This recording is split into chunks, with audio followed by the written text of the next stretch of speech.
ನಮಸ್ತೆ Karnataka. Welcome back to Karnataka job store YouTube channel. ನಾವೀಗ ಕರ್ನಾಟಕ ರಾಜ್ಯ ಸರ್ಕಾರಿ ನೌಕರರ ಬಹುದಿನಗಳ ಬೇಡಿಕೆಯಾಗಿರುವಂತಹ ಹಳೆಯ ಪಿಂಚಣಿ ಯೋಜನೆಯ ಬಗ್ಗೆ ಇಲ್ಲೊಂದು ಸರ್ಕಾರ ಸಭಾ ಸೂಚನಾ ಪತ್ರವನ್ನು ಹೊರಡಿಸಿದೆ. ಇದಕ್ಕಿಂತ ಮುಂಚೆ ಈ ಒಂದು ಹಳೆಯ ಪಿಂಚಣಿ ಯೋಜನೆಯನ್ನು ಜಾರಿ ಮಾಡಿರುವಂತಹ ರಾಜ್ಯಗಳಾದ ಹಿಮಾಚಲ ಪ್ರದೇಶ ಮತ್ತು ಆಂಧ್ರ ಪ್ರದೇಶ ಇನ್ನೂ ಕೆಲವು ಕಡೆ ಇರುವಂತಹ ಅದರ ಬಗ್ಗೆ ಅಧ್ಯಯನ ಮಾಡಲಿಕ್ಕೆ ಸಮಿತಿ ರಚನೆ ಮಾಡಿತ್ತು. ಈಗ ಆ ಸಮಿತಿ ವರದಿಯನ್ನು ಸಲ್ಲಿಕೆ ಮಾಡಿದೆ.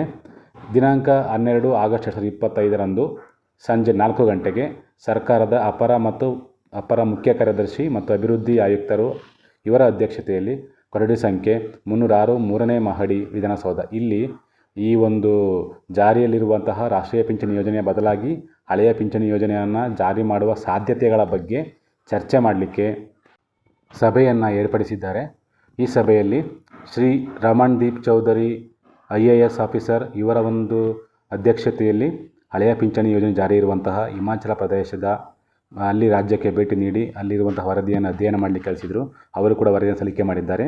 ನಂತರ ಶ್ರೀಮತಿ ತುಳಸಿ ಇವರು ಕೂಡ IAS ಕೇಡರ್ ಆಫೀಸರ್ ಆಗಿದ್ದು ಇವರ ಒಂದು ಅಧ್ಯಕ್ಷತೆಯಲ್ಲಿ ಸಮಿತಿ ರಚನೆ ಮಾಡಿದ್ದು. ಇವರು ಆಂಧ್ರ ಪ್ರದೇಶದ ಬಗ್ಗೆ ಅಲ್ಲಿ ಭೇಟಿ ನೀಡಿ ಅಲ್ಲಿ ವರದಿಯನ್ನು ತಯಾರಿ ಮಾಡಿ ಸಲ್ಲಿಸಿದ್ದು. ಈಗ ಸಾಧ್ಯತೆಗಳ ಬಗ್ಗೆ ಇಲ್ಲಿ ಜಾರಿ ಮಾಡಬಹುದಾ ಇಲ್ವಾ ಎಂಬುದರ ಬಗ್ಗೆ ಅವರು ಕುರಿತು ಮಾತಾಡಲಿಕ್ಕೆ ಈ ಒಂದು ಸಭೆಯನ್ನು ಏರ್ಪಡಿಸಿದ್ದಾರೆ. ಬಹುದಿನಗಳ ಬೇಡಿಕೆಯಾಗಿರುವಂತಹ ಈ ಒಂದು ಹಳೆಯ ಪಿಂಚಣಿ ಯೋಜನೆ ಜಾರಿಯಾಗುತ್ತಾ ಅಥವಾ ಇನ್ನೇನಾದರೂ ಕಾರಣ ಹೇಳ್ತಾರಾ ಕಾದು ನೋಡಬೇಕಾಗಿದೆ. ನಾನು ಕೊಟ್ಟ ಮಾಹಿತಿ ನಿಮಗೆ ಇಷ್ಟ ಆಗಿದರೆ ಒಂದು ಲೈಕ್ ಮಾಡಿ, ಕಮೆಂಟ್ ಹೋಗಿ ಹಾಗೆ ಒಂದು ಸಬ್ಸ್ಕ್ರೈಬ್ ಆಗಿ.